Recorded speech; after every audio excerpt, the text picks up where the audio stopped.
Mengawali informasi yang pertama, Saudara, Kepolisian Kota Banda Aceh menggelar ekshumasi atau menggali kuburan RD warga Kampung Menasah Ulam, Kecamatan Masjid Raya Aceh Besar. Ekshumasi digelar guna memastikan penyebab kematian korban yang dikebumikan pada Sabtu 16 November lalu. Selain personel kepolisian, penggalian kuburan RD di Kampung Menasah Ulam turut melibatkan tim dokter forensik Rumah Sakit Dr. Zainal Abidin, Kota Banda Aceh. Pembongkaran turut disaksikan keluarga korban dan aparatur kampung setempat. Suasana haru mewarnai proses ekshumasi yang turut dihadiri keluarga di tempat pemakaman umum Kampung Menasah Ulam ini. Ekshumasi dilakukan guna memastikan penyebab kematian pria berusia 50 tahun tersebut.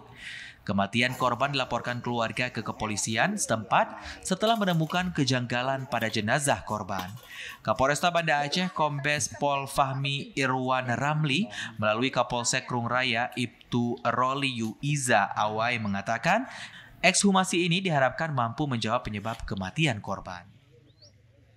Ya, jadi hari ini pihak Satreskrim Polresta beserta dokter forensik dari Rumah Sakit Umum Zainal Abidin melakukan ekshumasi terhadap yang diduga korban penganiayaan.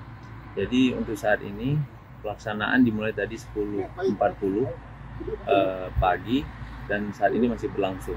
Mungkin untuk lebih lengkapnya nanti tadi Pak Kasarreskrim juga menyampaikan bahwa nanti dilakukan pendalaman lagi terkait memang hasil dari ekshumasi tersebut, nanti akan disampaikan di dalam ini mungkin kegiatan preskrisis selanjutnya. RD diduga meninggal akibat penganiayaan yang menimpanya pada Jumat 15 November lalu. Penganiayaan diduga terjadi saat korban mengunjungi kediaman calon istrinya di salah satu kampung di Kecamatan Syah Kuala, Banda Aceh. Korban menjadi bulan-bulanan warga karena dituduh berbuat khalwat. Korban yang sempat diserahkan ke personel WH Aceh akhirnya meninggal dalam perawatan tim medis Rumah Sakit Pertamedika, Banda Aceh. Dari Aceh Besar, Arman Konadi, TVRI melaporkan.